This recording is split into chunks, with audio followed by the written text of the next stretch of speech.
All right, Sterling Holmes with Fansided and Stacking the Box, joined now by three-time Super Bowl champion and man who seemingly crushed all my hopes and dreams as a Chiefs fan growing up, Julian Edelman. Julian, how are you? I'm doing well. How are you doing? I'm doing outstanding. For everyone here who is listening, if you want a personal FaceTime with Julian, if you want to fly on the Patriots team plane, if you want to announce the Pats' third round selection, well, guess what? Bud Light, the official beer sponsor of the NFL draft, is partnering with three-time Super Bowl champion Julian Edelman and the New England Patriots, and they're making this dream a reality with Bud Light's Easy Wishes NFL draft experience, where one 21 plus Patriots fan will experience the thrill of the NFL draft weekend like never before as part of the brand's ongoing commitment to bringing unforgettable experiences to NFL fans. Julian, tell us more about this, man. Yeah, playing for the Patriots, the relationship with the Patriots and Bud Light was always around. To having a chance to partner up with Bud Light for this Bud Light Easy Wishes NFL draft experience to give one fan an unbelievable experience, I thought it was a slam dunk. This is a time of year where every organization has hope. Every organization has hope. Every fan base has hope. And, New England Patriots not being in this specific position for a long time, having a top 10 pick since, 2008, who we picked Gerard Mayo, our head coach, with that pick. This is going to be a fun draft for some fan to go and experience it. Drive, fly on the team plane, have I'm going to FaceTime with you if you like that or you don't. Maybe we can talk some smack to each other. And this would honestly be how unbelievable would it be, since this is a Kansas City radio station? How crazy would it be if a Kansas City fan won this thing?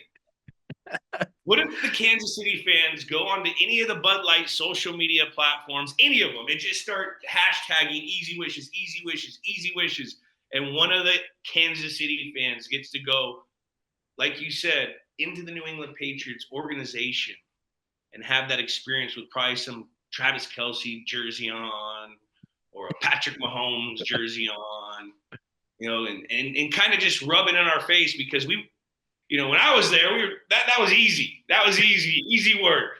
But, now that the Chiefs are the Chiefs of now, they could give some salt back to the Patriots. But this is really for the Patriots fans. I'm sorry, Chiefs fans. I do want to say, easy wishes NFL draft experience. Hashtag easy wishes, baby.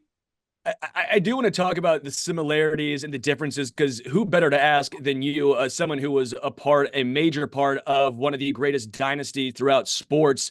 Now we're seeing the Chiefs try and following in the Patriots' footsteps here. What similarities and what differences do you see with Kansas City and New England? One of the similarities that was really apparent this year and last was their ability to adjust their team with the players that they have and find a formula to go out and win. I mean, it was really impressive for the team, to lose Tyreek Hill and then be able to replace him and start beefing up that defense, and they still have production on offense the last year, and then to repeat it this year with probably not their best receiving core. I mean, they did lead the league in drops. So, but when those players needed to make plays for the team in the playoffs and important plays, they made plays, and they were able to rely on that defense that was playing stout. So, the ability to transform your team each year, is something that I can relate to. And especially now, you're America's most wanted. You're on that you're the bounty, bro. Everyone circles you every year, and they get everyone's best every week. Every team thinks if you go out and beat the Chiefs in week 3, week 8, week 7, coaches think they're going to get new jobs, players think they're going to get paid. We did that for 20 years. So it's impressive to see what they're doing, and I wish them the best. I will say, just alluding to that as well, some teams have that ability to turn it on in the playoffs. Patriots did it. The Chiefs did it. During the regular season, maybe you sit back just a little bit. Long season, it's a grind. Playoffs come around, all of a sudden, you guys are fresh. I think you're an example. You 50 yards per game in the regular season, come postseason, averaging over 75 yards per game. I mean, your most memorable moments came on the biggest stage. How were you able to take it to that next level when the lights were the brightest? Like you said, you're not like so the season when you're winning, you lose players. So great teams can go out and configure their team while also getting wins, and that's what the Chiefs had to do all year. Okay, so they had to learn what made them their best. Just like we had to learn, we go 2-2. Everyone thinks we're gonna, we were out in 14, this, that. You come on, win the Super Bowl. Like you're still configuring and seeing what you have from that's different from the year before. What's this specific team? And then once you find that formula, that's when you ride it out through the playoffs.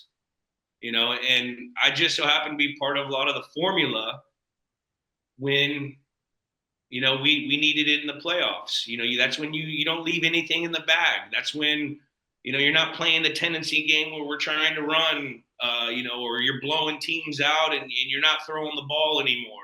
Like there's a lot of things and similarities that you see with the Chiefs that we had. So and also preparation. Our preparation in New England was tough. Starting with how coach handled the practices, how Tom was a leader in the practices and always practiced with a purpose, even though he had the most success out of anyone on the team. To see your leader go out and always be practicing hard, it makes everyone have to fall in line. And so the practices were tough. And then when you get to the game moment, if you practice hard, we always used to say practice execution becomes game reality. It's just deja vu. So that's probably why I had some of my best games in the. I want to ask you a little Julian Edelman history question here. I don't know if you remember a specific Week 11 game you played on Monday Night Football against the Kansas City Chiefs. Is there any Monday Night Football game against the Chiefs that stands out to you? Well, it wasn't the one where we got blown out, was it? It's the one where you returned a punt 72 yards for a touchdown. Charles. And you played defense in the game. Yeah, that was in 2011. I housed a punt that game. Yeah, housed a punt, and you're playing cornerback. Yeah, I was playing dime. So you guys had Jamal Charles. We were banged up on defense, and so the week before, I think we played the Jets, and they put me in late in the game on defense to see how I could do it, and then I had a package against the Chiefs because that's when Jamal Charles, they were using him out of the backfield a whole lot. And so we put this dime package they had, and I had to cover Charles. Did you dig it, man? I mean, I can't imagine all of a sudden, first off, you're a quarterback in college. Then all of a sudden now you're a return specialist and wide receiver. Now the Patriots like, hey, man, if that's not enough, we want you to play dime and make sure you go up against Jamal. What was that like, the transition of all of a sudden now you're playing a little defense? Well,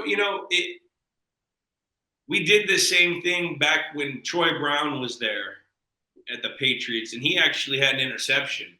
They were banged up. Troy Brown went in there and played nickel and played really well. So to see someone be able to go do it that's done it in our system, I was like, all right, I can go do it, whatever.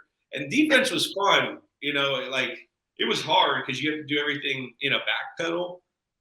But I was able to cheat because I would just study situations and down and distance. And I'd always be in on like a third down, and you could just study their concepts and what they liked. And I knew that receivers hated the line of scrimmage. Just hold as long as you can for that 5 yards and just pester them and try to get them off.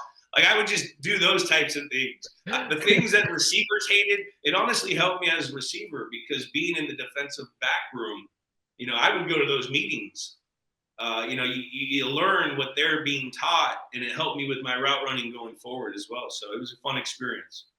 Before I let you go here, Julian, what are your thoughts on the new kickoff rules? Would you have dug this? I feel like you would have thrived with these new kickoff rules coming up. No, I think it's going to be exciting. I'm very excited about it because it's going to give this play a shot to be played. It's going to be very similar to like a punt return because there's only one wave. When I first got in the league, we had the 3-man wedge. You get through the penetrators, there's one wave, then you have the second group, there's another wave, and there was always a track for the returner, which is very different than punt returning. Punt returning, they're all coming to you at the same wave, and you would always want to, try to bring the defense into you, then go to your return side and stick a foot and go and get vertical. If you break that wave, you're good. So it's going to be a fun play. I'm excited to see it, and I'm also excited for the special teamers to, still be able to have a play. I mean, they're trying to eliminate that thing. This maybe give us a shot. Now, it's crazy. I just remember when there was literally guys on the team, Bubba Ventrone, that were 205 pounds, and their job was to run 90 yards into the 310-pound guy. Like, I loved it. That's football. But this new stuff is cute, and it's going to be fun. Yeah, I'm too soft for that. So yeah, that's not me. Couldn't do that. I know myself. I'm very soft. But everyone who is 21 plus who's listening to this, make sure you go to Bud Light's Facebook and Instagram pages. Make sure you comment easy wishes, hashtag easy wishes, and why you want to go to the 2024 NFL Draft. 3-time Super Bowl champion Julian Edelman. Julian, really appreciate it, man. Had fun, man.